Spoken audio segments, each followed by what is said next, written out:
Welcome to Double Portion Inheritance with Maria Merola and Gary Wold, brought to you by DoublePortionInheritance.com. Since 1981, Maria heard the call of Yahuwah to become a watchman to the house of Yisrael and to those within the traditional Christian church. She was instructed to warn them against the false doctrines and pagan traditions of men. After 25 years of studying Scripture, the word of Yahuwah came to Maria again in 2007 as she was called out of the corporate world to become a full-time intercessor and prophetic teacher. The name of the ministry, Double Portion Inheritance, was given to her after she received the revelation of the two houses of Yisrael from Ezekiel 37:16. The mission of this ministry is to bring together the stick of Judah and the stick of Joseph for the return of the Messiah, Yahushua. And now, Maria Merola. Shabbat Shalom, everybody. Today is August 14th, 2021, and the name of this teaching is 7 Skinny Cows Become 7 Fat Cows, the fullness of the Gentiles. I'm going to say a quick prayer. Abba Yahuwah, we love you, we praise you, we glorify your holy name. Abba Yahuwah, your name is Kadosh, your name is holy, and we adore you, Father, and we thank you for the blood of Yahushua HaMashiach, the blood of the Lamb that cleanses us from all sin and all unrighteousness, and we surrender our lives to you. We repent of all sin and all unrighteousness. We thank you that the blood of Yahushua has cleansed us, and we can come boldly before your throne of grace to find mercy and help in times of need. And we do come before you, and we ask you to pour out your Ruach HaKodesh, your Holy Spirit, upon each and every person that is listening, and pour out your Ruach HaKodesh, your Holy Spirit, upon me as well as I deliver this message that you've given me. And I pray, Father, that that you cause us to retain those things that you want us to retain in our spirit, and the things that are of my flesh, or, just, I pray that it's not retained, and it just doesn't stay with us. But Father, I do believe that this is a timely message that you've given me. It's been a progressive revelation since 2007. And I thank you for the message. And I pray that many people are blessed and touched by this message, and that you give us the instructions on how to be prepared for your second coming. Amen. Okay, 7 skinny cows become 7 fat cows, the fullness of the Gentiles. Okay, so I first wrote the article in 2007, and then I had further revelation in 2014. And now here it is, 2021, 7 years later. It seems like every 7th year I keep getting a new installment of the revelation that is pertaining to this study. So let me ask a question. This is a rhetorical question. Have you ever wondered about Pharaoh's 2 dreams in Genesis 41, 1-7, which were interpreted by Yosef or Joseph? Have you ever asked yourself, is there a deeper meaning to these dreams pertaining to the end times? Well, I did ask those questions. And for many years, I had a hunch that these 14 cows had a future fulfillment, but I had not put together all the pieces until Yom Teruah, Feast of Trumpets, in 2014. 7 years earlier, Yahuwah had called me into full-time ministry, and he instructed me to name the ministry Double Portion Inheritance. This was my 7th year of being in the ministry, and I had just gotten married to my husband, Gary, on August 29th, 2014 in Philadelphia, Pennsylvania. To read about our testimony, you can go to this link, Resurrection of a Promise, the testimony of Maria Merola and Gary Wold. So I was realizing that I had received a double portion blessing from the Father when he gave me a wonderful husband to share my life with. After our 10-day honeymoon, Gary flew back to Sacramento because of his job, and I was left in Virginia with the daunting task of selling my furniture and packing up my belongings. It would take 9 months before the lease on my apartment expired, and I could afford to make the move to California. During those 9 months of separation as a newlywed couple, even though we prayed and communicated daily by the phone, I began to identify with Leah and Rachel in a very tangible way. This is when I received the revelation that the 7 healthy and beautiful cows typify Rachel, while the sickly, weak, and unhealthy cows typify Leah. It was then that I realized that these two dreams of Pharaoh had a future fulfillment pertaining to the two houses of Israel into one corporate bride. So Yehuseph, Joseph in Egypt, was a prophetic type of our Messiah. He served under a Pharaoh during 7 years of plenty, followed by 7 years of famine. So it all began with Pharaoh, who had two dreams one night about the 7 skinny cows that swallowed up 7 fat cows.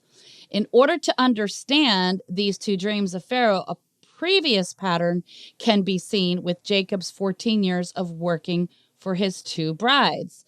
So there were 2 periods of 7 years back to back. It is no surprise that Joseph also had been entrusted with 14 years of working to save 2 groups of people.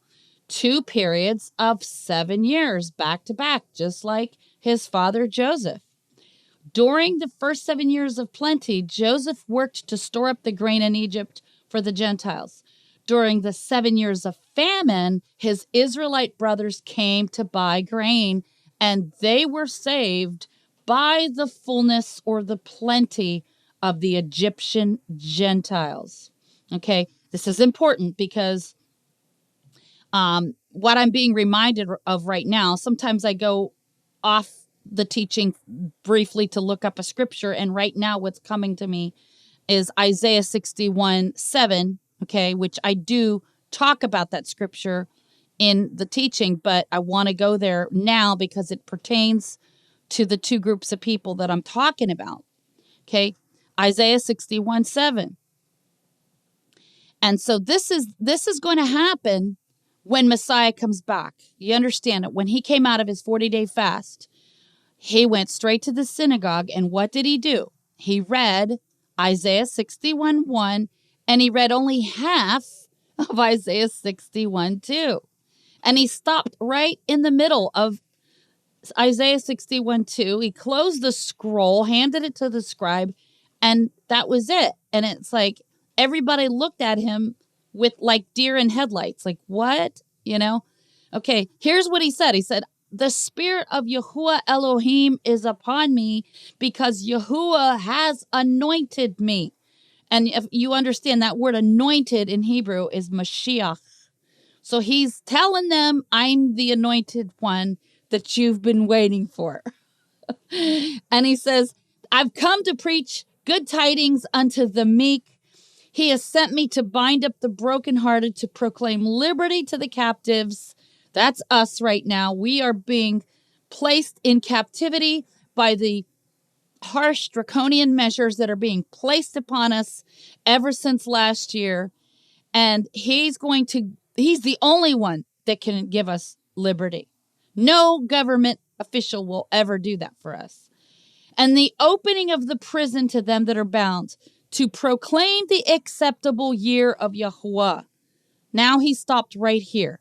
Now, what does this mean, the acceptable year of Yahuwah? Well, that is a phrase that is used when it's a Jubilee year. Every 50th year, Israel had a debt cancellation. It was called a Jubilee. Okay? And so he came to proclaim the acceptable year. The only thing was that it was the Levites, it was the sons of Aaron, after the order of the sons of Aaron. They were the ones that were commissioned. They were the ones that were charged with making these declarations with 2 silver trumpets.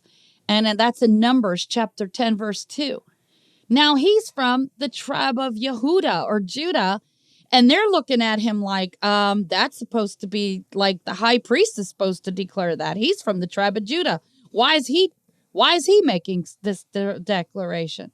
See, they weren't getting it yet, okay? He was showing them, I'm Melchizedek. I'm the original high priest that met with Abraham in Genesis 14, and I'm back. I'm back to install the original order of the priesthood, the high priesthood. And then why didn't he finish the latter half? Because when he comes back, he's going to finish this verse. And the day of vengeance of our Elohim, to comfort all that mourn. That's going to be in Revelation 19 when we see him. We see him coming on a white horse, and it's the day of vengeance, and he's come to avenge the blood of his servants. Okay, so he didn't finish this verse because when he came, it was a Jubilee year. It was the 80th Jubilee in history. And we know this because Josephus, the Jewish historian, gave us a clue about that. He told us that 23 BC was a Jubilee. Okay, you count 50 years forward, it lands on 27, or actually it was 28, but you see, Pope Gregory messed up the calendar in the 1500s, so a lot of dates that used to be considered for 1 year, that we had to start doing this thing called double dating. So a lot of historical events will say like 27/28 AD because of Pope Gregory's messing up of the calendar. So it was either 27 or 28. But the fact is, he started his ministry right here. It was a Jubilee year when he declared the acceptable year of Yahuwah. It was a Jubilee. When he comes back, it's going to be another Jubilee, and it's also going to be on Yom Kippur. So he had finished his 40-day fast. He comes out of the wilderness. He goes into the synagogue, and he reads 1.5 verses. And then when he comes back in Revelation 19, he's coming back on the day of vengeance, and he is going to finish the other half of the verse. Okay? We'll get back to that later. But this is the reason why these two periods of 7 years back to back, during Jacob's ministry for the two brides and then Joseph's ministry for two groups of people. Egypt, they were the Gentiles. And when his brothers came to buy grain, he had all the grain stored up. It was there to provide for the house of Israel. And so the 7 years of famine was provided for by the Gentiles. And right here, it tells us that when the Messiah returns, he says, for your shame, you shall have double, and for confusion, they shall rejoice in their portion. Therefore, in their land, they shall possess the double. Everlasting joy shall be upon them. So we're going to inherit a double portion, just like Joseph, but that's conditional. That's conditional. And that condition is that we have to live our lives like Joseph, okay, like Jacob. And that means we obey the instructions of our Father, okay? If we obey his instructions, Deuteronomy 28 says that we will have all the blessings and none of the curses. So these next 7 years, leading up to the final 120th Jubilee, which I believe could very well be the second coming, we need to be obedient. We need to be like end-time Josephs. We need to be ready to fulfill our calling as an end-time. I believe the two witnesses are not two individual men. And I've taught this in previous, podcasts, that the two witnesses are two corporate bodies of people. Okay? So I'm going to go there real quickly just to kind of highlight. But Revelation 11:4 tells us who the two witnesses are. He says, and I will give power unto my two witnesses, and they shall prophesy 1,260 days, clothed in sackcloth. He says, these are the two olive trees and the two candlesticks standing before the Elohim of the earth. Now, if these are two individual people, why would he use 4 objects to describe these two individual men? He's talking about 2 olive trees and 2 candlesticks. This is obviously talking about the 2 houses of Israel, because in Jeremiah 11:16, he says, I've likened Israel to an olive tree. But then by Zechariah chapter 4, he's showing Zechariah this vision. And in the vision, he sees 2 olive trees. And Zechariah is asking, who are these 2 olive trees?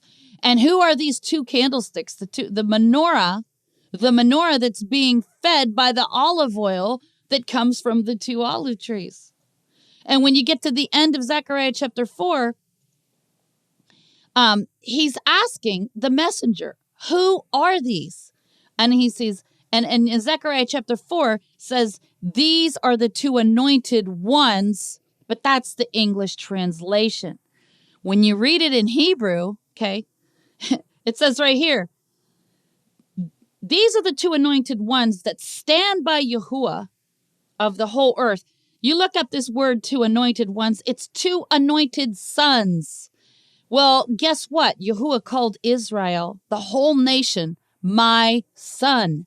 He told Pharaoh, Israel is my son, singular. Okay, the whole nation is called a son. Okay, so here in Revelation 11, now we know the two olive trees, the two anointed ones, the two anointed sons, the two olive trees of the two houses of Israel, the two candlesticks are the two overcoming assemblies. And who are they? Well, Revelation 1:20 tells us who they are. He says, I will tell you the mystery of the seven stars which you saw in my right hand and the seven golden candlesticks. He says the seven stars are the messengers, the malachim of the seven assemblies, and the seven candlesticks which you saw are the seven assemblies. So out of seven, only two of them were not rebuked, and they are Smyrna and Philadelphia. Smyrna and Philadelphia are the only two that did not get rebuked. Okay? So now we know who the two witnesses are. They're the two houses of Israel, and they're the two overcoming assemblies, that they are not going to give in to the beast. And what do? For 3.5 years, 1,260 days, they are clothed in sackcloth and they are prophesying. They are prophesying against the anti-Messiah for 3.5 years. At the end of that 3.5 years, it says, and they heard a great voice from heaven saying, come up here. And they ascended up to heaven in a cloud, and their enemies beheld them. Then when you go over to Revelation 12:5, it says that the woman, which is Jerusalem, the woman that's clothed with the sun, she has the moon underneath her feet, and she has a crown of 12 stars. That's Jerusalem. We know this because Paul said in Galatians 4:26, Jerusalem is the mother of us all. Okay? And she, being with child, cried, travailing in birth, and pained to be delivered. And there appeared another wonder in heaven, and behold, a great dragon, having 7 heads and 10 horns, that's the beast, and 7 crowns upon his heads, and his tail drew the third part of the stars of heaven, and did cast them to the earth. And the dragon stood before the woman, which was ready to be delivered, for to devour her child as soon as it was born. But she brought forth a man-child who was to rule all nations with a rod of iron. Of course, that's referring to the Messiah, but it's also referring to us because we are going to rule and reign with him for 1,000 years. Those of us who are beheaded for the testimony of Yahushua, according to Revelation chapter 20, we shall rule and reign with him for 1,000 years. And it says her child was caught up to Elohim and to his throne. Okay, so that's the two witnesses. When they're resurrected, they become one new man. One new man. I mean, even the Apostle Shaul or Paul said this right here in Ephesians chapter 2. He says right here, having abolished in his flesh the enmity, that word enmity means hatred or rivalry, even the law of commandments contained in ordinances. He's not referring to the Mosaic law there. He's talking about the ordinances of the Pharisees that would make it illegal for any Gentile to come near the temple.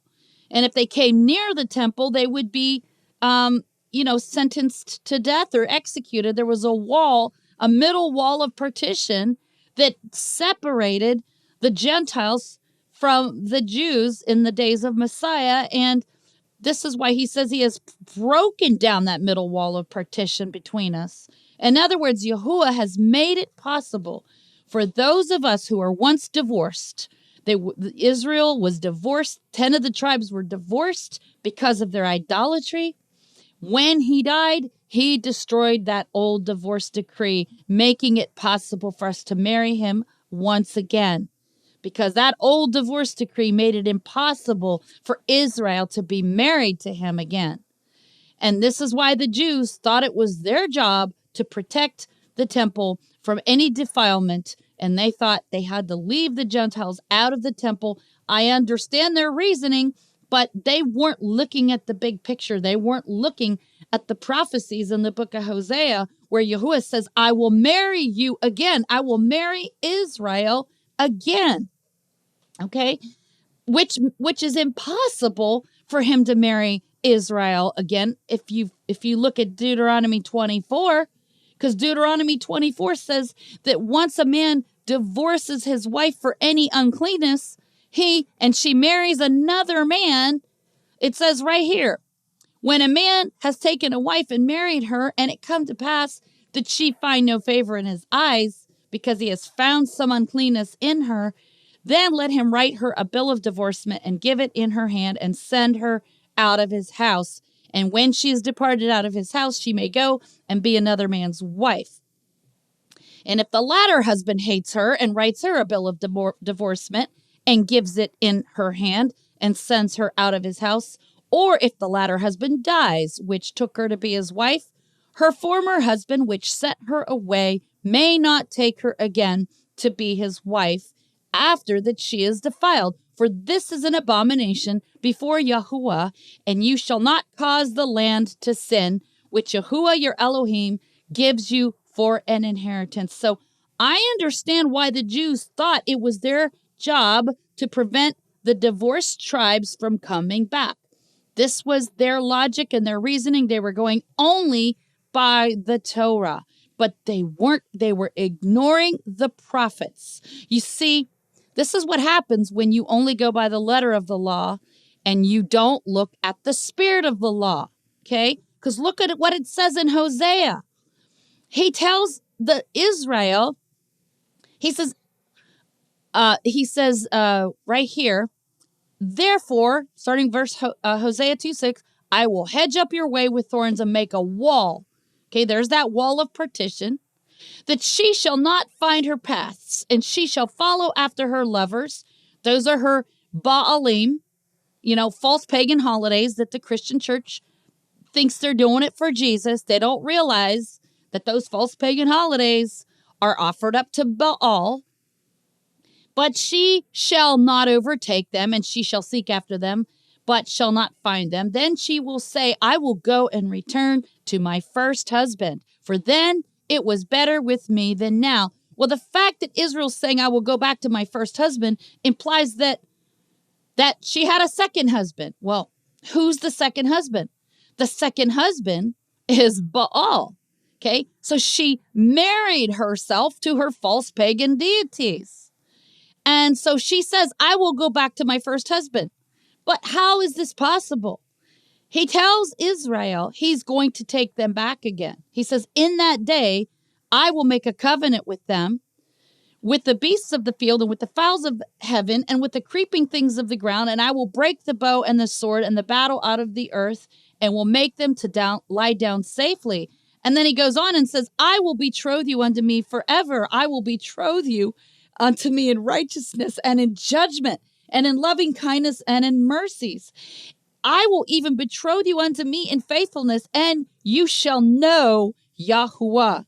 Okay, so how is this possible when I just read in Deuteronomy 24 that once he divorces the bride, she can never go back to him after she's been married to another man? I'll tell you how. Okay, let's go to Jeremiah 3:8 real quick. Jeremiah 3:8 says, and I saw when for all the causes whereby backsliding Israel committed adultery, I had put her away and given her a bill of divorce. Yet her treacherous sister Judah feared not, but went and played the harlot also. Now let's go to Romans chapter 7. Romans chapter 7. Okay. Romans chapter 7. So what does Paul say? He says, know you not, brethren, for I speak to them that know the Torah, how that the law, the Torah, has dominion over a man as long as he lives. For the woman which has a husband is bound by the Torah to her husband so long as he lives. But if the husband is dead, she is loosed from the law of her husband. Now, of course, if the husband divorces her, then that's a different matter because she can't be bound to him once he divorces her. Okay, this is only talking about a woman who hasn't been divorced. She's only been, her husband has died, right? Okay, so then if while her husband lives, she be married to another man, she shall be called an adulteress. But if her husband be dead, she is free from that law. Not the whole law of Moses. She's only free from the law that prevented her from going back to her first husband. That's the law that's being spoken of here. So that she is no adulteress, though she be married to another man. Wherefore, my brethren, you also are become dead to the law, not the entire law, the law of divorce. It's implied. Paul doesn't say it, but we know that's what he's talking about because he's speaking to who? To them that know the law. Okay? So by context, we have to understand he's talking about them that know the laws surrounding marriage and divorce. You also are become dead to the law by the body of Messiah, that you should be married to another, even to him who was raised from the dead. So in other words, the way he got around his own law was he died for Israel. And when he died, the original covenant died with him. Now he is able to make what? A new covenant, it's a renewed covenant. Okay. Jeremiah 31. He says, behold, the days come, says Yahuwah, that I will make a new covenant. And that word in the Hebrew is hadash, renewed. It means to renew, to rebuild, and to repair. Okay. Now, Christians get offended when I say that, but think about it like this. We call it the moon a new moon every month. It's not a brand new moon. Yahuwah doesn't create a brand new moon every month and put it up there in the sky. It's the same moon that's been there for the last, almost 6,000 years. But we call it a new moon, but it's a renewed moon. Every month, the moon renews its cycle of phases. So he says, I will make a renewed covenant with the house of Israel, with the house of Judah.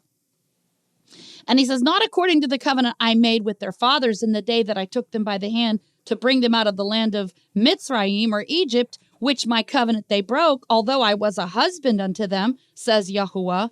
But this is the covenant that I will make with the house of Israel after those days, says Yahuwah. I will put my law in their inward parts and write it in their hearts, and will be their Elohim, and they shall be my people.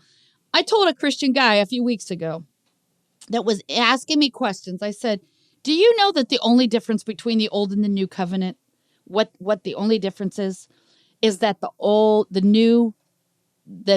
Torah was written in stone and now it's written in our hearts? He got so furious, he blocked me on Facebook.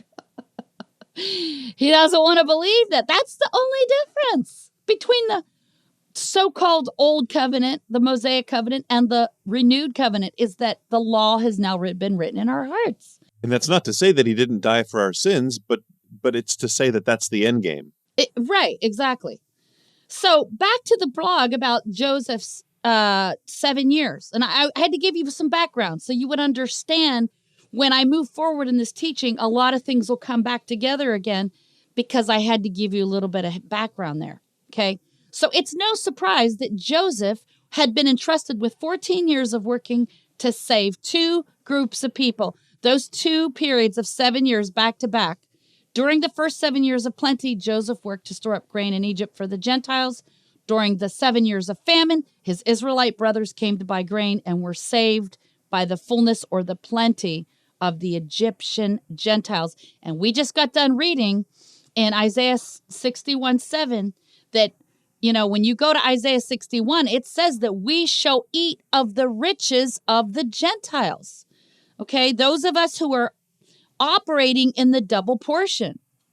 Right here. He says, for your shame you shall have double, and for confusion they shall rejoice in their portion. Therefore in their land they shall possess the double. And then right down here in verse 60, in 61:9, it says, and their seed shall be known among the Gentiles, and their offspring among the people. All that see them shall acknowledge them, and that they are the seed which Yahuwah has blessed. And I'm trying to find the part where he talks about that you shall eat of the riches of the Gentiles. Right here. It's in verse 6. But you shall be named the priests of Yahuwah. Men shall call you the ministers of our Elohim. You shall eat the riches of the Gentiles, and in their glory shall you boast yourselves. Okay, so this is what Joseph did. He was sent to Egypt to prepare the riches of the Gentiles for the end time return of the brothers, the lost sheep. Okay, what do the cows what do cows in general represent? Well, cows provide us with nutrition in two ways: milk and meat. We are told in Scripture that we must advance from the milk of the word to the meat of the word. 1 Corinthians 3:2 and Hebrews 5:12. Therefore, cows symbolize the word of Elohim. The name Leah in Hebrew means weak-eyed, weary, grieved. Her name also means a wild cow. Okay? This website tells us that her name means a wild cow. So I'm not just making that up. Somebody asked me the other day, and I had to find the link for them. Okay, what do these 14 cows represent? Well, the first 7 cows in Pharaoh's dream represent the first 7 years that Jacob worked for his bride Rachel. But he was tricked into marrying Leah, as we know. After he married Leah, he confronted his father-in-law Laban and asked him, "Why did you trick me?" This is my paraphrase, of course. Laban explained to Jacob it was their custom to marry off the firstborn daughter, but that he could have Rachel also once he fulfilled the week with Leah. Jacob also had to agree to work yet another 7 years once he married Rachel. This means that Jacob married both sisters back to back within the same 14 days. Okay? Now, we've all been taught to believe that Jacob had to work 14 years before he could be with Rachel. Not so.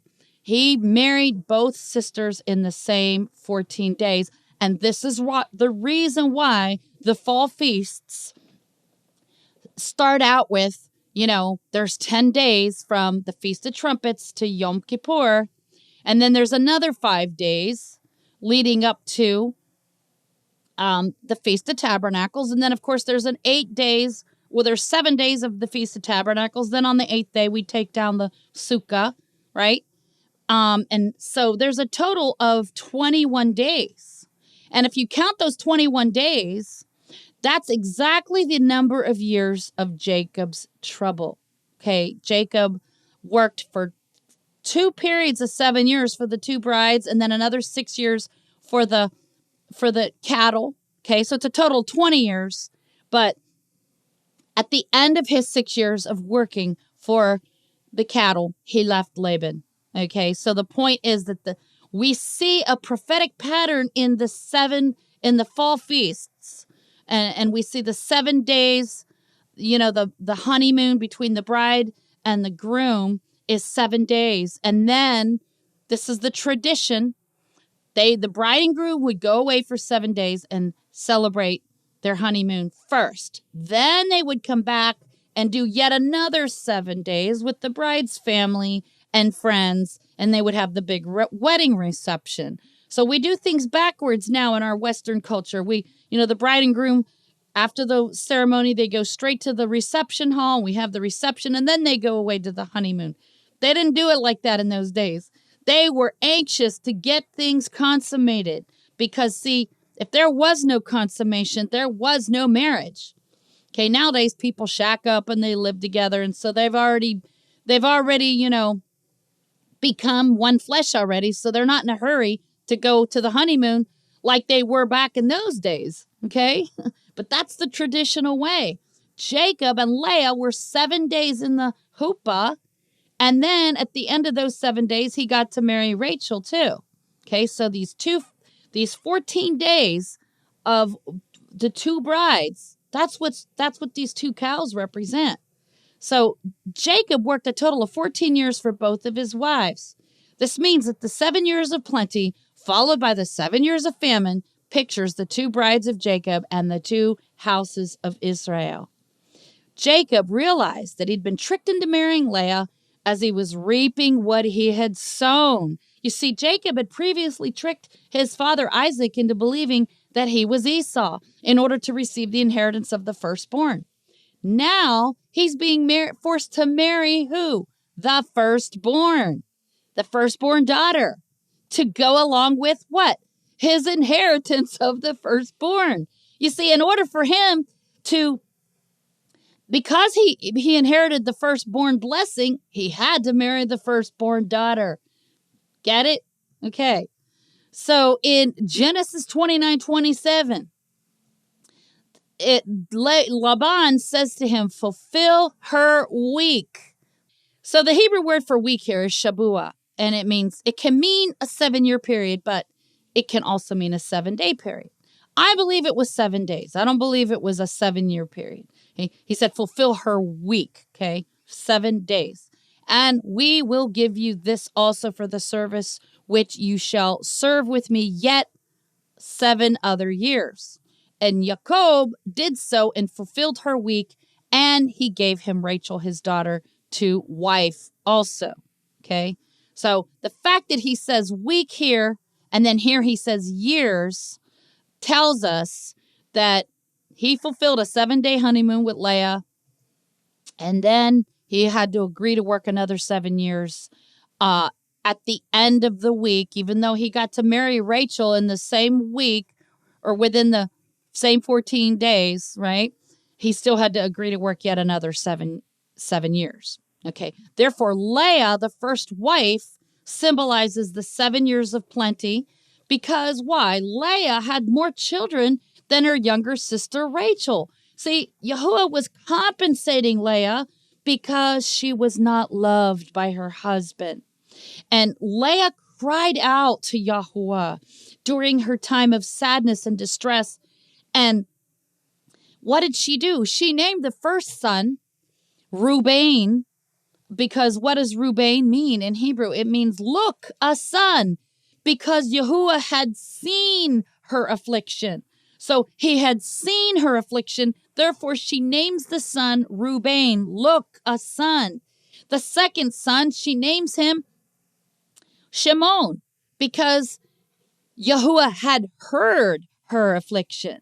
So Shimon comes from the root word shema, to hear. And then finally, by the third son, Levi, or, in Hebrew, in ancient Hebrew, it's Louis, okay, because there's no V sound in ancient Hebrew. She names him Louis, because it means attached. And she says, my husband will now be attached to me because I gave him 3 sons.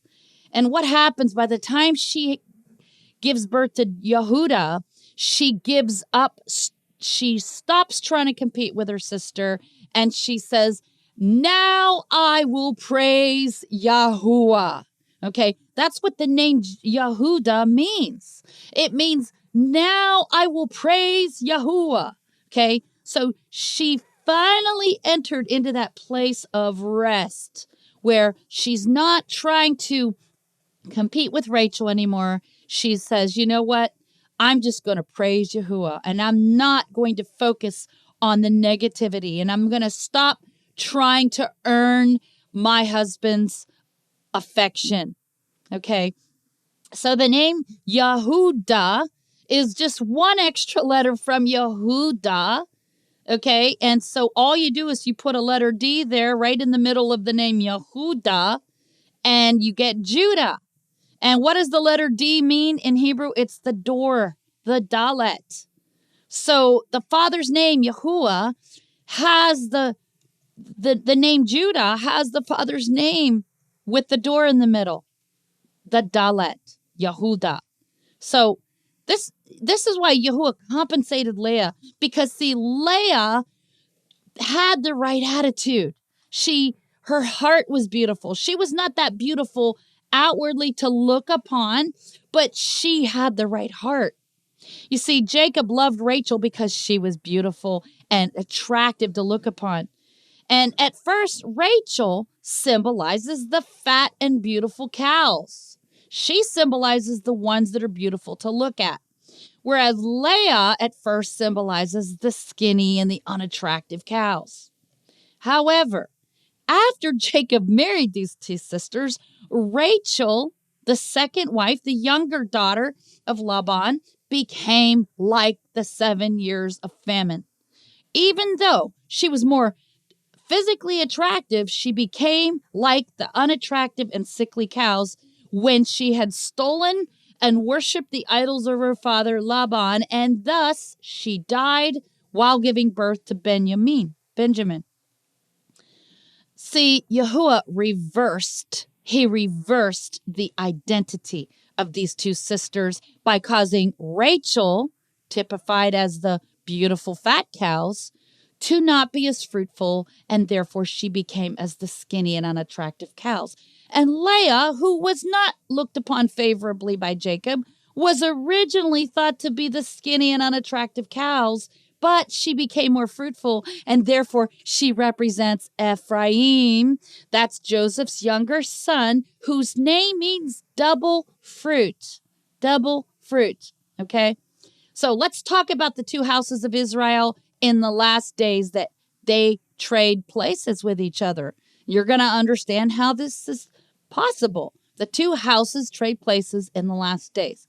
Just before Jacob was about to die, he blessed Joseph's two sons, but he gave the blessing of the firstborn to Joseph's younger son, Ephraim. And the older son, Manasseh, was given the blessing of the secondborn, even though he was biologically the firstborn.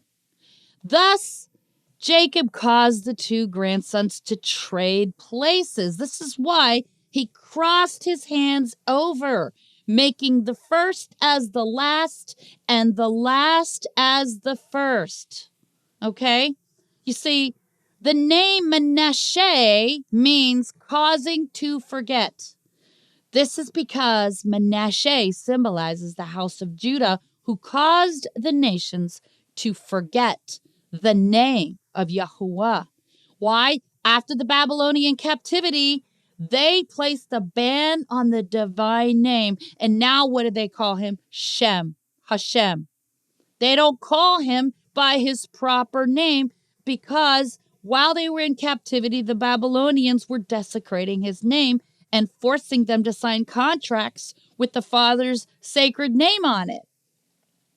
And so they were outraged by this, so they thought it was their job to put a ban on the divine name, except for the high priest once a year who goes behind the veil and comes face to face with Yahuwah. Only he's allowed to say the name once per year on Yom Kippur. That was their false man-made law. But the scriptures tell us that he that calls upon the name of Yahuwah shall be saved. Well, how are the Gentiles supposed to be won over to the God of Israel, to the Elohim of Israel, if they don't know his name? Okay, so because the house of Judah caused the nations to forget his name, Manasseh means causing to forget. Now, Joseph named him that for a different reason. Joseph had suffered all this shame and ridicule by his brothers, and then finally they, caused him to go into slavery. It wasn't them that sold him. It was the Ishmaelites that sold him, but still, nevertheless, they put him down into that pit, and the Ishmaelites fished him out of the pit. And by the time they went to rescue him from the pit, and they hoped they were going to profit from selling him to the Egyptians, it was too late. The Ishmaelites got Joseph before they could get to him. So they didn't profit anything from their treatment of Joseph at all. They didn't profit any money at all. So, but the point is, it was their doing. It was because of what they did that Joseph got sold into slavery. And now Joseph names his firstborn son Manasseh because Manasseh is how he finally recognized Yahuwah's blessing me. Jehovah's blessed me with a wife. He's blessing me with a son. I'm forgetting my past now. I'm forgetting the troubles of all those years when my brothers persecuted me. So he named Manasseh based on what he was going through, but nevertheless, the prophetic picture is still there, where Manasseh is symbolic of the house of Judah, the kingdom of Judah. Okay, because eventually, when they got destroyed by the Romans, their nation was forgotten for a long time until 1948. But that's for another time, okay? So Jacob had learned from his own life experiences a principle seen throughout the scriptures. In all the gospels, our Messiah repeated this principle: the first shall be last and the last shall be first. Whosoever shall exalt himself shall be humbled or abased, and whoever shall humble himself shall be exalted. And so Jacob knows what that was like, because he was the second born twin in the womb. And he was grabbing his brother Esau's heel. You know, the word heel always pertains to the inheritance, right? Because when Joshua and the Israelites were going into Jericho, it says, every place upon which your foot shall tread, I've given it to you. And also the prophecy of the seed of the woman in Genesis 3:15. He says that the woman's seed would crush the head of the serpent, but the serpent would bruise the heel, okay, of the woman. The heel is the inheritance. And this is also the reason why our Messiah washed the feet of his disciples. This was like a day or so before the Passover meal that everybody calls the Last Supper. It was a Passover meal. And he washed their feet. It wasn't the same night. It was a previous night. And that's for another teaching. Okay, but he washed their feet. Why did he wash their feet? Because he was showing them that they are his inheritance. And just like Joseph, he's cleansing his inheritance, because feet always represent inheritance. And even the prodigal son, when he came back, what did the father give him? He gave him a robe, which is symbolic of the white robe of righteousness. He put a ring on his finger. That's symbolic of the name, because the ring was the signet. It had a stamp on it. You could stamp documents with the family monogram on it. And he also put shoes on his feet. Okay, there's something to that. You see, the shoes on the feet have to do with inheritance. So the prodigal son wasted the first inheritance, but when he came back and repented, he got a double portion inheritance. The father gave him a second inheritance, which the older brother didn't think he deserved. And rightfully so, he didn't deserve it. But nevertheless, the father says, I will have mercy on whom I will have mercy. In other words, it's my business. If I want to give my son who repented another inheritance, that's my business. I get to do that if I want to. Okay? So he gave the prodigal son a double portion, just like Joseph. Joseph, who was the youngest, almost the youngest, next to the youngest. Benjamin was really the youngest, but he was next to the youngest, and he got the double portion, even though, according to birthright, it should have been Reuben. But see, Reuben and Shimon and Levi, they've sinned. And he said, no, you don't. But he did give the son Judah, the fourth one, the priestly blessing. He gave him the priestly blessing. He gave Joseph the wealth of the nations, the inheritance, the physical wealth. So, but my whole point in saying all this is that the prodigal son got shoes on his feet. The word feet always pertains to inheritance. Okay. Therefore, the 10 northern tribes of the house of Ephraim symbolize the 7 fat and beautiful cows, even though at first they were thought to be the unattractive and ugly cows. The kingdom of Israel under King David, they were fully united until he brought trouble on his own household when he sinned with Bathsheba. The consequences of that sin, although he did repent, had far-reaching repercussions that would alter the course of history. His son Solomon committed even greater sins by taking 1,000 heathen wives and building temples for them to their false gods. Because of Solomon's many sins, we read in 1 Kings chapter 12 that the two kingdoms split. Two of the tribes, Judah and Benjamin, also known as the two southern tribes of the house of Judah, would be ruled by Solomon's son Rehoboam. But the other 10 tribes departed from the house of David, and they were ruled by King Jeroboam. Since that time, and right up until the second coming of Messiah, they have been and are still known as the two houses of Israel. Isaiah 8:14 talks about this, the both houses of Israel. Okay, let's talk about the two sister harlots that were divided over a male child. Okay, 1 Kings 3:16 through 24, King Solomon had to make a judgment call between those two harlots who were fighting over a baby boy. One of the harlots accidentally killed her baby boy by smothering him in the middle of the night as she laid on top of him. Therefore, she swapped out her dead baby with the living baby of the other harlot. In order to find out who the real mother was, Solomon threatened to divide this baby in half with a sword. This story reminds us of a metaphor given by the prophet Ezekiel in Ezekiel 23. He talks about two sister harlots, typified in Ephraim, whose capital city was Samaria, and Judah, whose capital city was Jerusalem. The sword that Solomon was going to use to divide the baby is obviously a metaphor for the word of the Almighty. We are told in Hebrews 4:12 that the word of Elohim is sharper than any two-edged sword. Also in Ephesians 6:17, we're told that the word is like the sword of the Spirit. Okay?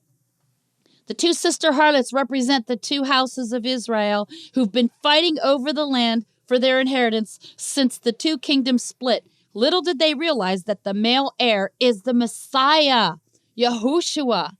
See, the male child of these two harlots represents the Messiah, for it is only through him that they are able to inherit the land promised to Abraham and to his descendants. The house of Ephraim is likened unto a bullock and also as a heifer in prophecy. Deuteronomy 33:17 and Jeremiah 31:18, also Hosea 10:11, likens Ephraim to a heifer or a bullock. Thus, cows in prophecy represent the nations. On the Feast of Tabernacles, the Levites were instructed to slaughter 70 bulls for the nations and 7 lambs for Israel.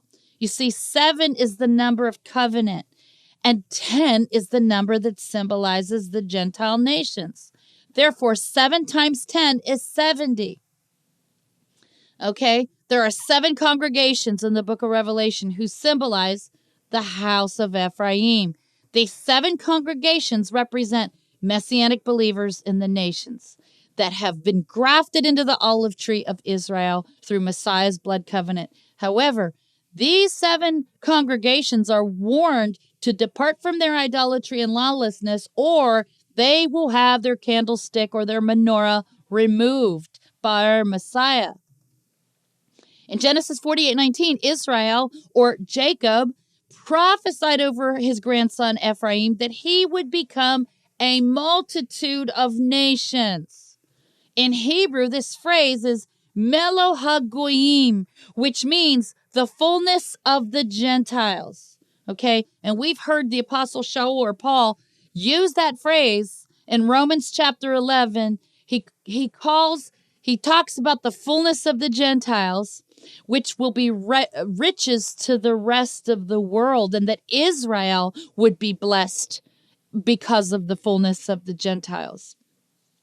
Much like Joseph's brothers were blessed when they came to buy grain, because the richness of Egypt, the grain that was in Egypt, that Joseph went ahead of them, Yahuwah sent Joseph ahead to prepare the riches of the Gentiles for the lost sheep that were going to come in the last days. Okay? Even though Israel, or Jacob, gave his two grandsons, Ephraim and Manasseh, their true identity when he said to them, let my name be named upon them. You see, he named them Israel. He let them know, even though you're not part of the original 12, you're my grandsons. And he even said to them, they shall be as Reuben and Shimon are. In other words, he gave them the blessing of the first and the second born sons. Okay? These grandsons of Joseph's, he gave them the blessing that belonged to Reuben and Shimon. Okay? And so he says, let my name be named upon them. There was a time in history when these two grandsons would be scattered to the nations and their descendants would forget their heritage with Israel. They would be forgotten. Okay? And they would forget who they were. Okay, but in the book of Isaiah, in Isaiah 54, he says, you shall not be forgotten. He says, I will restore the years of shame. He says, you shall not be forgotten. He says, see, I've even engraved you in the palm of my hands. Those are the nail scars that Messiah took for us. Okay, Jacob, gave his son Joseph one extra portion. He says, I've given you one extra portion above your brothers. Or in other words, a double portion inheritance. Genesis 48:22. This means that Joseph received the wealth of the nations for inheritance. It says this in Psalms chapter 2, verse 8. And this is a prophecy about the Messiah. He says, ask and I will give you the heathen nations for an inheritance. Okay, but Joseph is a type and a shadow of the Messiah. Okay, so Messiah comes back, he's going to get the same double portion inheritance that Joseph got. He's going to bring both houses of Israel together. Jacob also blessed Judah, his fourth son, born to him by Leah, and gave him the scepter of a lawgiver to rule over the other tribes. Judah received the priestly and the kingly blessing. You see, Melchizedek sprang out of Judah, it says in Hebrews 7:14. Melchizedek is a heavenly priest, which is Messiah, and it says he sprang out of Judah. That's why Messiah had to come through the tribe of Judah. Okay, and so I also, recommend reading this other blog of mine called "What is the Double Portion Inheritance?" Ephraim became the tribal leader of the 10 northern tribes of Israel, who were later divorced by Yahuwah in Jeremiah 3:8. In 1 Kings 12, King Jeroboam broke away from the house of David, and he took 10 of the tribes with him. King Jeroboam also forbade these 10 tribes from making pilgrimage to Jerusalem to keep the appointed feasts. Instead, he set up golden calves at Mount Ephraim and at Dan, and he enforced pagan holidays not ordained by Yahuwah. It is because of these false pagan holidays that Ephraim was eventually cut out of the covenant, and in the book of Hosea, he is called Lo Ami, which means not my people. Okay? So the house of Ephraim, even though he is prophesied over by Jacob to become a multitude of nations, at first he was like the skinny cows because he went after idols. Okay? But in the end of days, Ephraim becomes like the fat and healthy, beautiful cows. Okay? Hosea chapter 1, verse 9 through 11. Then said Elohim, call his name Lo Ami, for you are not my people, and I will not be your Elohim. Yet the number of the children of Israel shall be as the sand of the sea, which cannot be measured nor numbered. And it shall come to pass in that place where it is said unto them, you are not my people, there it shall be said unto them, you are the sons of the living Elohim. Then shall the children of Yehudah and the children of Israel be gathered together and appoint themselves one head, and they shall come up out of the land, for great shall be the day of Jezreel. Okay, now this word Jezreel, it means Elohim sows. Okay, this is not to be confused with the word Israel, which mean Elohim prevails. Okay, he sowed them into the nations like seed. Because what happens with a seed? You don't see it. It's under the ground. You don't see the seed. It's non-existent to the naked eye. But Yahushua gave us a parable about the mustard seed.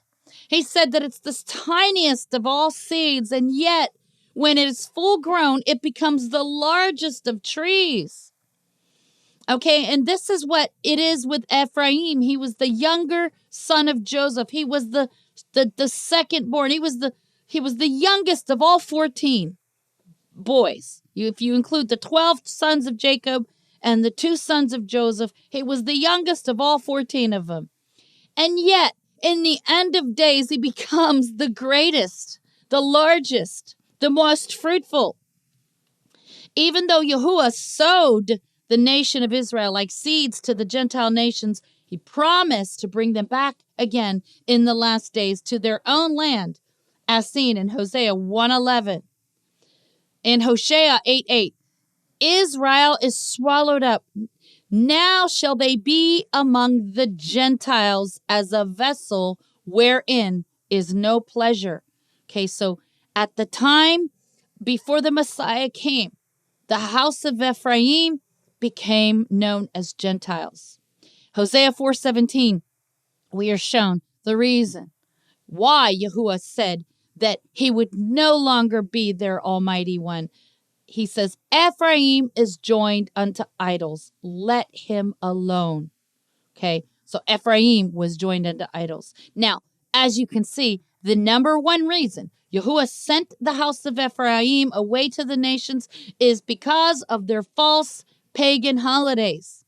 Today, the American Christian church is no different, for they are celebrating all the same holidays offered up to Baal or Moloch, which is why the national sin of abortion continues. You see, the spirit behind abortion is embedded in all of these pagan holidays. They have their origins from the Tower of Babel. These holidays, Christmas, Easter, Valentine's Day, Halloween, many Christians protest against abortion, yet they unknowingly are perpetuating the spirit behind abortion when they continue to keep these abominations. In Amos chapter 5, verse 1 through 27, or 21 through 27, he says, I despise your feasts. He didn't say I despise my own feasts. And Christians always try to say he's talking about the feasts of Israel. No, he's talking about your feasts. He didn't say my feasts. When he's talking about his feasts, he calls them my feasts. He says, I despise your feast days, and I will not smell in your solemn assemblies. Though you offer me burnt offerings and your meat offerings, I will not accept them. Neither will I regard the peace offerings of your fat beasts. Take you away from me the noise of your songs, for I will not hear the melody of your viols. But let judgment run down as waters, and righteousness as a mighty stream. Have you offered unto me sacrifices and offerings in the wilderness 40 years, O house of Israel? But you have borne the tabernacle of your Moloch, and your hewn in your images, the star of your God, which you made to yourselves.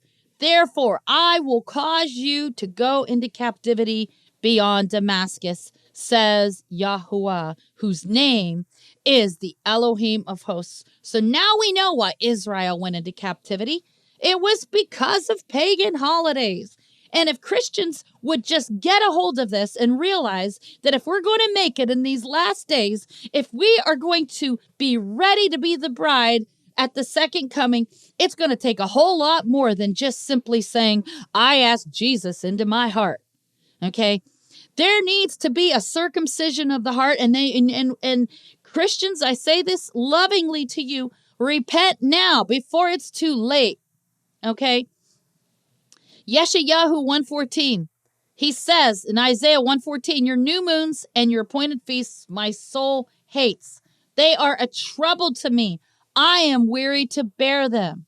Okay? He calls them your appointed feasts. He doesn't call them my appointed feasts. You see, the nation of Israel became known as Gentiles, Goyim, when they were sent away to the nations by Yahuwah. As you can see from this image of Moloch, it looks like a golden cow or a bull with the body of a man. Okay? There it is.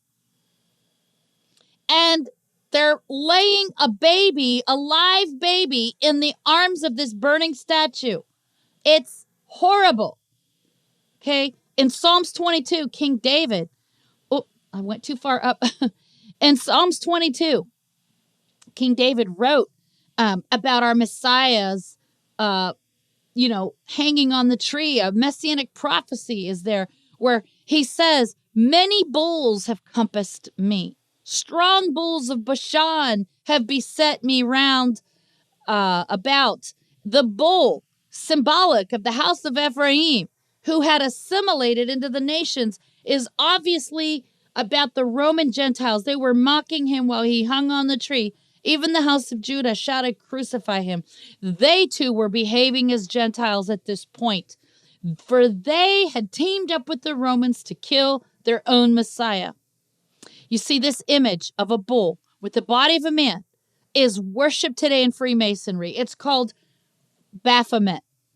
The entire structure of America's religious and political leadership is based on the principles of Freemasonry and Satanism.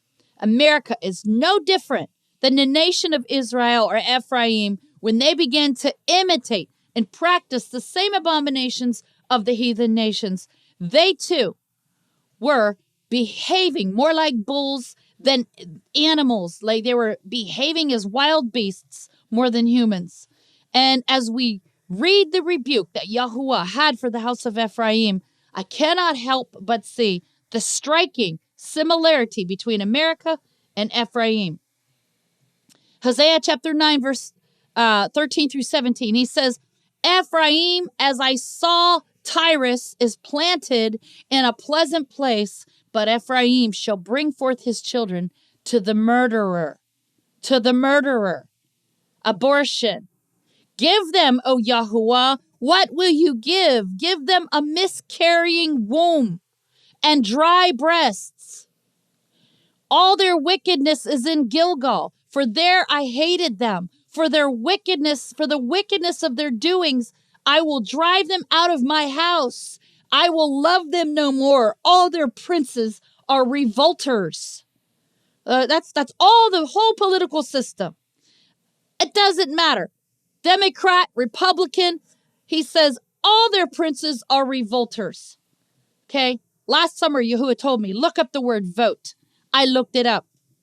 It means to make a vow. You do not vote. You do not make a vow to these Freemasons.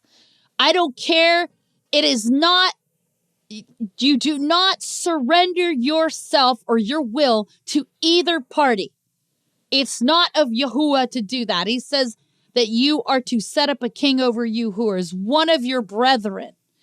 No, nobody from either party is of our brethren. Okay? Ephraim is smitten. Their root is dried up. They shall bear no fruit. Yea, though they bring forth, yet will I slay even the beloved fruit of their womb. My Elohim will cast them away because they did not hearken unto him, and they shall be wanderers among the nations. However, in the last days, we shall see Ephraim become full or fat with the olive oil that comes from the house of Yehudah. For Ephraim will finally return to Yahuwah and will forsake his idols. Now, pictured here, we see the prophet Hosea, and he's, embracing his backsliding wife Gomer. And this backsliding, whoring wife Gomer, this is a symbol of Yahuwah taking back his backsliding, whoring wife. Hosea chapter 4, verse 4. He says, I will heal their backsliding. I will love them freely, for mine anger is turned away from him. I will be as the dew unto Israel. He shall grow as the lily and cast forth his roots as Lebanon.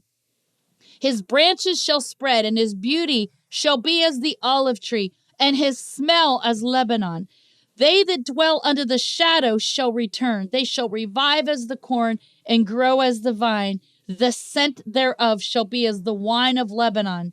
Ephraim shall say, what have I to do any more with idols? I have heard him and observed him. I am like a green fir tree. From me is your fruit found. You see, America is a lot like the house of Ephraim. Yahuwah has a remnant in this nation, and we better rise up and get ready for the calling of the two witnesses, because it's not just two individual people. There are two groups of people that are rising up in these last days, and when we come upon this great tribulation, when the abomination of desolation is seen in that temple in Jerusalem, and there will be a physical temple, in spite of the fact that our body is also a temple, there will be a temple, because the abomination of desolation must be seen. Yahushua said, when you shall see it. Okay, we can't see it inside of people's bodies unless we go and do an MRI on every single person in the whole world who's taken the jab. Okay, we're not going to see it. We have to see it. And I believe it's going to be like that statue that they're talking about called the Giant, this moving statue that's animated with artificial intelligence. My hunch is there will be a quote unquote image of the beast, like maybe a statue of Jesus in the temple, with artificial intelligence, something akin to what Antiochus Epiphanes did when he set up an image of Zeus on December 25th. I mean, the pattern is already there. If the false Messiah puts up an image of Jesus born on December 25th, according to Christianity, that would be, a whole lot like what Antiochus Epiphanes did, wouldn't you say? I mean, history repeats itself. I mean, Yahuwah does this all the time, where he shows us, patterns so that we know what to look for in the future, right? And I'm going to show you something, because this is reminding me. A meme that I made last year. If I can find it. Where's the meme? I got lots of memes, but it's just, here it is. Okay. There we go. A meme. Okay. Here we go. The first abomination of desolation. You got Antiochus the fourth. His coin, his image is on the coin. Okay. And he placed an image of Zeus on the wing of the altar, and he sacrificed pigs on the altar. Okay. In 167 BCE, the troops of the Greek Antiochus Epiphanes the fourth desolated the temple, did away with the daily sacrifice on Kislev 167 BC, which turned out to be December 25th that year. Antiochus set up an image of Jupiter, which is the Roman name, Zeus is the Greek name, on a horn or a wing of the altar, resembling himself. He then offered up a pig, an unclean animal, on the altar. In fact, he gave himself the title Epiphania, which is the Greek word that means God with us. Emmanuel, same thing. It's Epiphania. It adds up to 666 in Greek gematria. In the year 70, the Common Era, the troops of the Roman general Titus desolated the temple again, did away with the daily sacrifices on the 9th of Av. 70, the Common Era. Then they set up the Roman eagle standards, as well as a graven image of Nero Caesar, who claimed he was a reincarnation of Zeus, born on December 25th. Nero Caesar's name adds up to 666. And his image is on the coin. Okay, now here, what do we have? We have Donald Trump's image on the coin. Okay, Now, some people think, you're crazy if you think he's the false Messiah. Well, I'm not saying he's the ultimate false Messiah, but he is a false Messiah. I mean, do you know the Chabad Lubavitch Jews over there in Israel have asked him to build the Temple of Solomon? There's a strong possibility that could happen.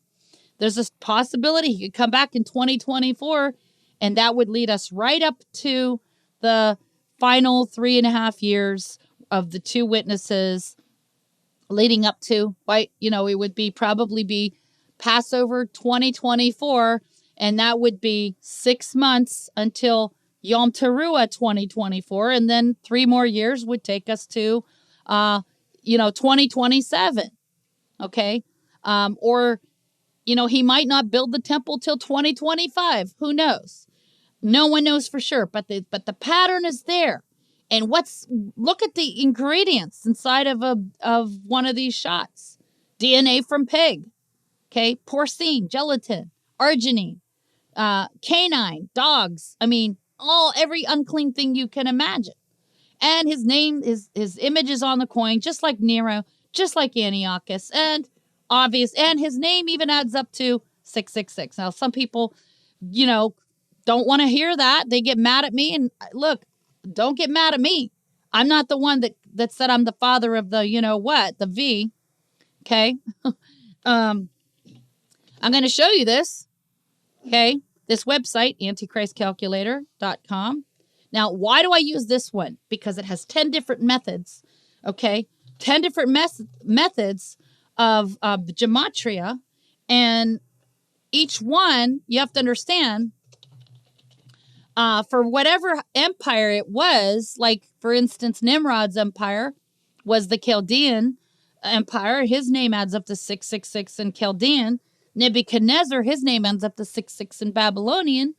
Antiochus, his name adds up to 666 in Greek, because he gave himself the title Epiphania. Okay. Caesar, his name adds up to 666 in not only in Roman, but also in Hebrew. So whatever empire they ruled over, that's the language that their name adds up to in the gematria. So let's look at President Donald Trump, 666 in Roman. Now, you might say, well, he's not ruling over Rome. No, but see, every American president is an extension of the Pope of Rome. Most people don't even understand this, but in the year 800, it was Charlemagne of France who was ordained. He was anointed as the Pope of the Holy Roman Empire. He was the Pope of France. I mean, he was the king over France, but he was of German descent. Okay. The false Messiah will be another Hitler type. He will be of German descent. Trump's family's from Germany. Okay. So 666 in Roman. I believe that he will usher in, this is just my belief, that he will usher in the Fourth Reich of the Holy Roman Empire whenever he comes back, which we don't know when, if it'll be 2024 or sooner or what. There's all kinds of rumors. I'm not worried about when. I'm concerned about that it will happen. Okay. So Yahushua, our Messiah, was sent to restore the house of Ephraim back to the marriage covenant after the Assyrians were used to chastise them.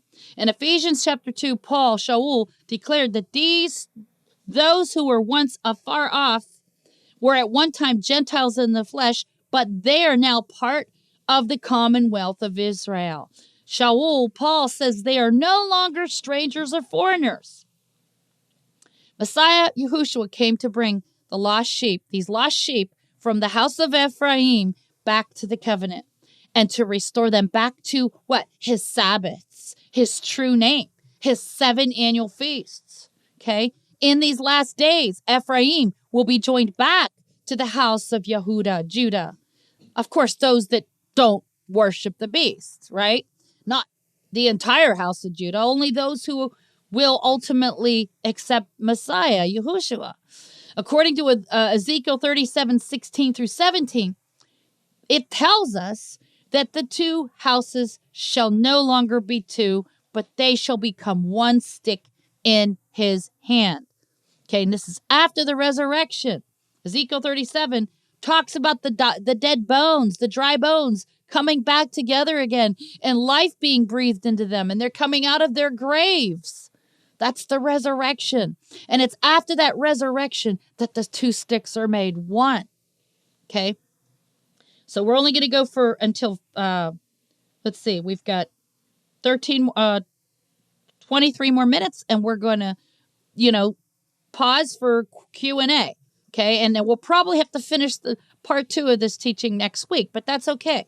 Okay? 7 fat cows represent Rachel and the kingdom of Judah, who become skinny in the last days, right? So even though at our Messiah's first coming, the fat cows represent Rachel and the kingdom of Judah. They were the ones that were in the land, right? But in the end of days, they become skinny, okay? So the history of the two houses of Israel provides the foundation for us to understand Pharaoh's 2 dreams. In Genesis 29:18 through 20, we learn that Jacob worked for 7 years in order to be married to Rachel. However, on the night that he was supposed to be married to her, he discovered that he'd been tricked into marrying Leah instead. Jacob then asked his father-in-law Laban, "Why did you trick me?" Laban replied, "Fulfill Leah's week, and I will give you Rachel also." Thus, Jacob married Leah first, and then after 7 days, he was able to marry Rachel as well. However, he did agree to work yet another 7 years for Rachel. So let's talk about the ancient Hebrew betrothal process. This is very important. In an ancient Hebrew betrothal, the young man would go to the home of his beloved and he would knock on the door. Revelation 3:20. Okay, Yahushua says, "Behold, I knock at the door. If any man will open, I will come in and sup with him," right? That's the betrothal. That's the beginning of the betrothal. If the young woman opened the door and invited the young man into the home for supper, that was a sign she was agreeing to his marriage proposal. At this point, the young man would present a written marriage agreement to his beloved called a ketubah. Okay, and her father would write his name on the agreement to solidify the engagement. Revelation 14:1 says the 144,000 have their father's name written in their foreheads. See, the 144,000, they're not just 144,000 individuals, as most people assume, okay, because we did that teaching a few weeks ago. The way that Israel was numbered was according to their heads of households. That's in Numbers chapter 1. They were numbered according to their heads of households. So the 144,000, it doesn't say 144,000 individual persons. It just says 144,000. So it's a much bigger number than we presume. It's 144,000 families or clans, right? How do we know this? Well, even in the Gospels, where Yahushua fed the 5,000 with loaves and fishes, it says that that number did not include the women and the children. That 5,000 represented the heads of households, the fathers. So you can imagine they had a lot more kids back in those days. They weren't practicing birth control like they do nowadays. I'm sure that he fed a much bigger crowd than 5,000. It probably was like 20 or 30,000 people that he fed loaves and fishes to. Okay? So we know based on the pattern that this is a much larger group than 144,000 individuals. Okay? This is the bride. And their father's name are written in their foreheads. Okay? This was done to seal the marriage covenant. Jeremiah 31:31 says that the bride will have the Torah, the Mosaic law, written in her heart and mind as part of the renewed covenant. The bride and the groom and the father would then eat a meal together that included bread and wine to seal the engagement. After this, the bridegroom would go away to prepare a place for his bride in his father's house. That's heaven. Our Messiah said that he was going away to prepare a place for his bride in his father's house, John 14:2, which is heaven. The groom would build an apartment as an addition to his father's house. This would explain why the bride follows the lamb wherever he goes. Where does she go? She follows him to the Father's house on Mount Zion in the New Jerusalem. Revelation 14:1. The bride would then leave the bridegroom would leave the Father's house at the appointed time and go and take his wife to himself. The bride and groom would elope. Okay, they would elope in the middle of the night at midnight. This is what it says in Matthew 25. When everyone's asleep, he would come and whisk her away in secret when everybody's asleep. And they would go away for 7 days into a set-apart place called a huppah, a bridal chamber. The scriptures even mention the huppah right here in Psalm 19:5, also in Joel 2:16.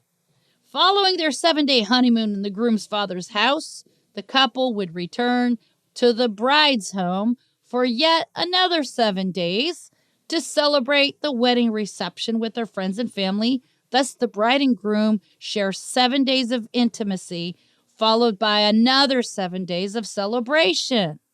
Okay?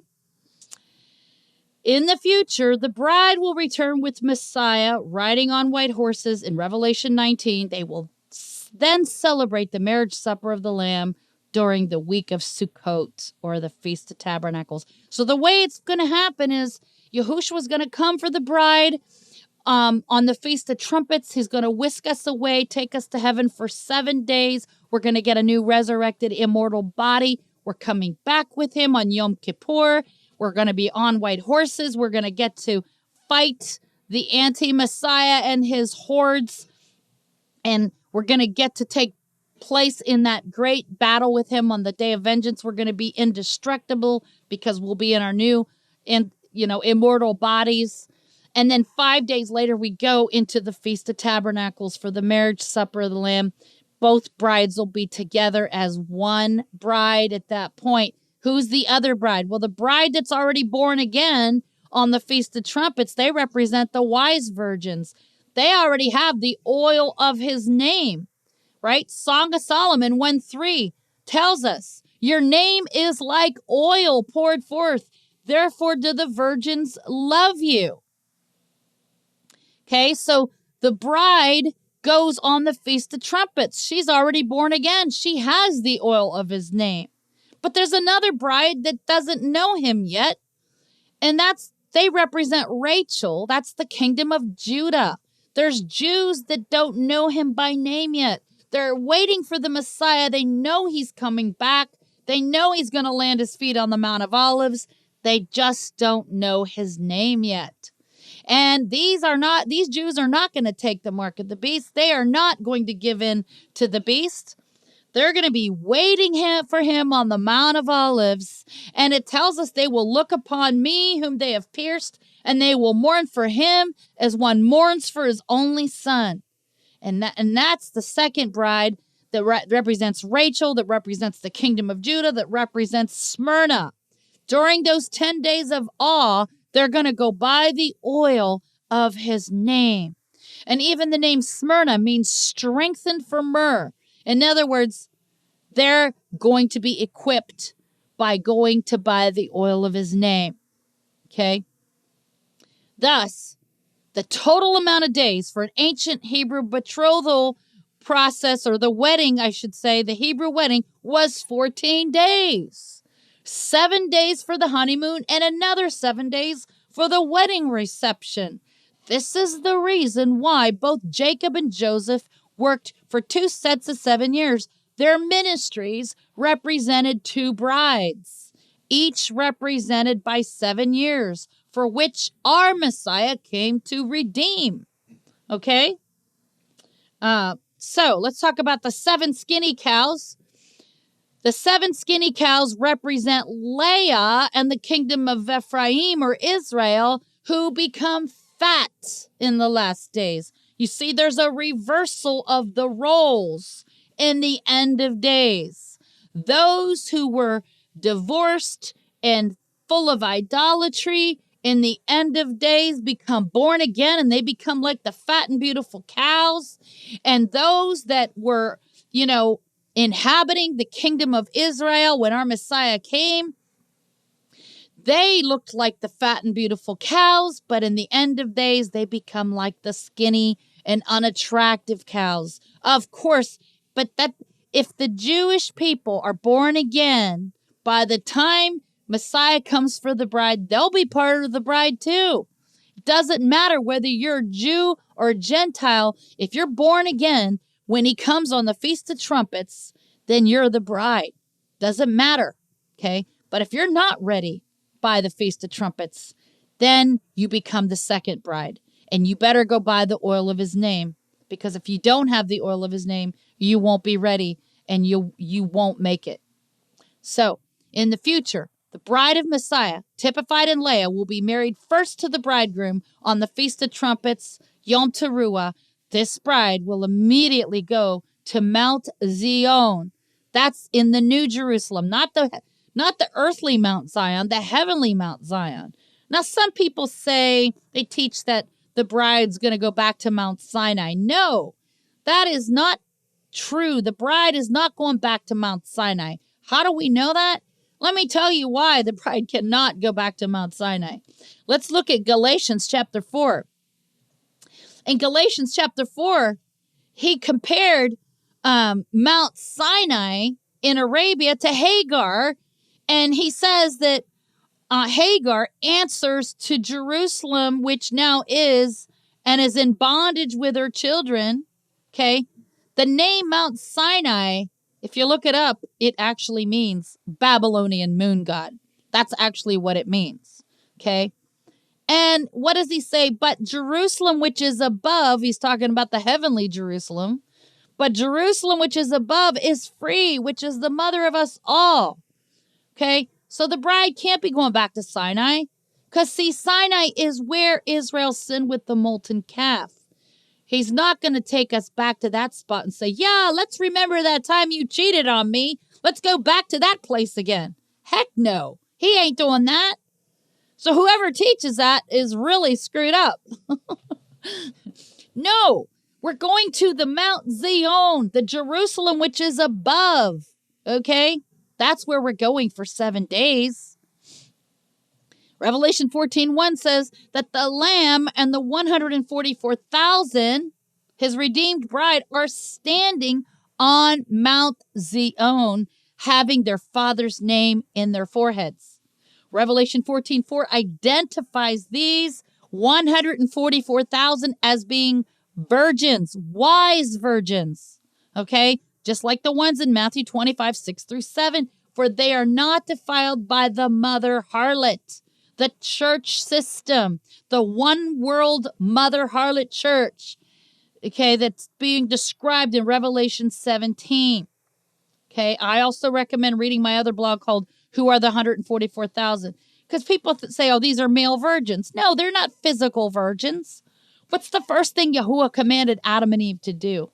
He says, be fruitful and multiply. These are not people who failed to obey that commandment. When he says virgins, it's a spiritual virginity, not a physical virginity. Okay? The first bride is called the first fruits unto Elohim and to the Lamb. For she follows the Lamb wherever he goes. And where does the bridegroom go? To his father's house in the New Jerusalem. In Jeremiah 30:7, we read about an end-time prophecy called Jacob's time of trouble. In Genesis 31:41, Jacob described his 20 troublesome years with Laban, citing 14 years for both Leah and Rachel and another 6 years for his cattle. At the end of these 20 years of trouble, Jacob left and took his family. So it was a total of 21 years if you count to the end of the 20th year, right? So these 20 years of trouble correlate to the 3 fall feasts, which begin on the first day of the 7th month of Etanim or Tishri, and they culminate on the 21st day of the 7th month of Etanim or Tishri. The first day of Tishri begins in the evening at the sighting of the new moon, and thus the first day was spent sanctifying the moon. Therefore, the festivities did not begin until the 2nd day of Etanim or Tishri. Our Messiah was also born at sundown at the end of the 1st of Tishri. just as it was about to become the second day of Tishri. In the future, the bride of Messiah will also be born into her new resurrected body at the end of the first day of Tishri. Thus, we can see that from the second day of the 7th month of Yom Teruah until the 21st day of the 7th month, the last day of Sukkot, these 20 days detail what is called Jacob's time of trouble. Jeremiah 30, verse 7. So the Feast of Trumpets, Yom Teruah, symbolizes the wedding between Jacob and Leah for 7 days. Then on the Day of Atonement, Yom Kippur, it symbolizes the wedding of Jacob and his beloved Rachel. 5 days later, on the Feast of Tabernacles, Sukkot, will commence the 7 days of feasting with the guests from the Gentile nations who are saved, yet they may or may not be part of the bride. If they make it into the millennium, they will have a chance to learn all the jots and tittles of the Torah and the prophets during the 1,000-year reign. Okay, because in Matthew 5:17 through 19, it says that every jot and tittle, not one jot or tittle, is done away with until the heaven and earth passes away. And we know that the heaven and earth does not pass away until Revelation 21, when John says, I saw the new Jerusalem coming down out of heaven. For the first heaven and the first earth were passed away. Okay, so until the end of the millennium, when the first heaven and the first earth are passed away, every single jot and tittle of the Torah and prophets will be enforced in the millennium. Every jot and tittle. That even includes animal sacrifices, which people get upset when I say this because they say, well, wait a minute. I thought Jesus was the ultimate sacrifice. Why do we need to do animal sacrifices for? Well, because Yahushua was the lamb slain from the foundations of the world. He was always that lamb slain, even under the Mosaic covenant. So even when the priests were doing those animal sacrifices in the temple back in the days of Moses, even those sacrifices were obsolete. Even back then they were obsolete because he was always that lamb slain in eternity. Okay, so they did the sacrifices as a prophetic shadow picture of him. That's what they were always meant to point us to in the first place. So when he does them in the future, Scripture tells us he's going to rebuild the tabernacle of David that has fallen down. Okay, and what did they do in David's tabernacle? Well, David offered sacrifices. Okay, so the whole purpose of doing them is to look back as a memorial and go, and our Messiah is going to teach us with these prophetic lessons and say, this is what the Yom Kippur goats represent. And this is what the red heifer represents. And this is what the turtle dove represents. And he's going to teach us of his ways. So they're not going to be done as an atonement for sin.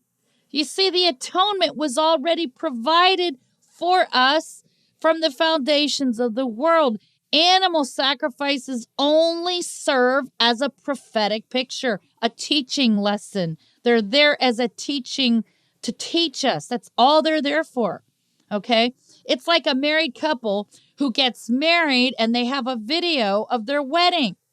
And now every year on their anniversary, they pop the video in and they sit and watch it and they go back and they remember. Or they open up the photo albums and they say, oh, remember this? Remember you put cake on my face? Remember this and remember that? And remember this person was at our wedding?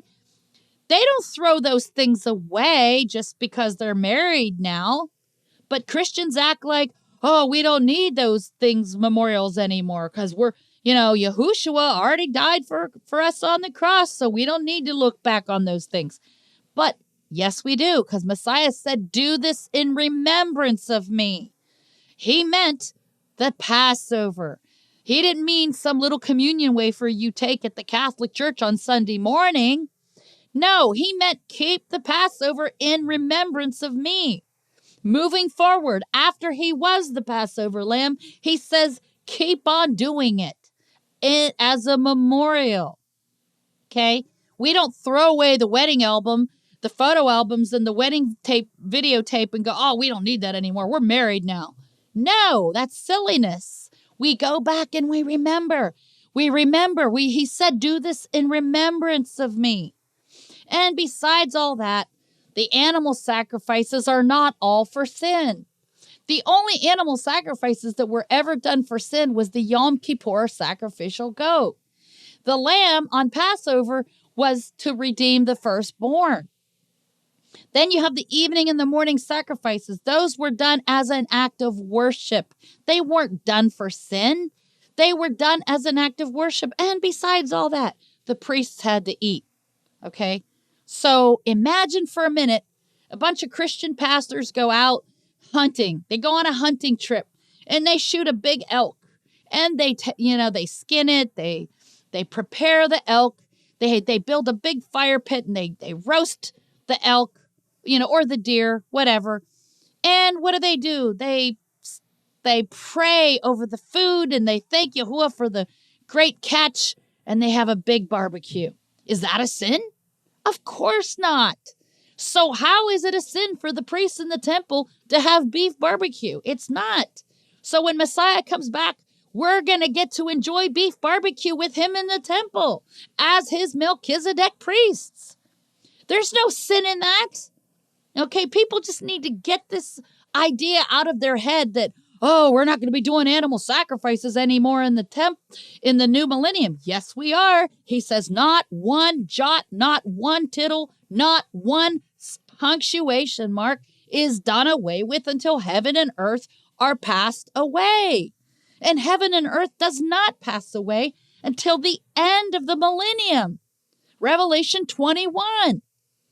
So we are still going to be doing animal sacrifices in the new millennium for various reasons, as a memorial, to look back on what he did for us, to be reminded of what he did for us, so we can have beef barbecue with him. It's not all for sin. So people need to get this idea out of their heads that, oh, there's not going to be a temple, there's not going to be sacrifice. Yes, there is. We're going to have 1,000 years of seeing what it would have been like had David not sinned with Bathsheba, had David's kingdom flourished the way it was meant to flourish.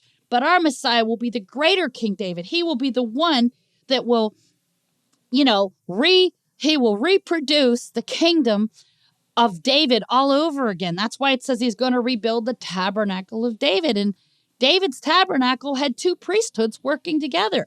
He had the Zadok, which means the righteous priesthood. They were also of the Levites, but they were from a different family line. They were from the Zadok, and they represent the Melchizedek priests. And then there was also the sons of Aaron that worked side by side with them. I believe it's going to be the same way in the new millennium. There will be the Levites in their natural bodies. They don't get an immortal body yet until the end of the millennium. Those that meet the Messiah at the Mount of Olives, that accept him at the Mount of Olives, those Levites will remit all those Israelites that meet him at the Mount of Olives that missed the rapture. They didn't get an immortal body. They will be procreating throughout the new millennium. They will be having children, and they will remain in their natural bodies. And at the end of the millennium, they will become part of the New Jerusalem. They will get a resurrected body at that time. But those of us who make it in to the wedding on the Feast of Trumpets, we get our immortal bodies right away, and we will be part of the Melchizedek priesthood. So both priesthoods will be working together side by side, just like in David's tabernacle.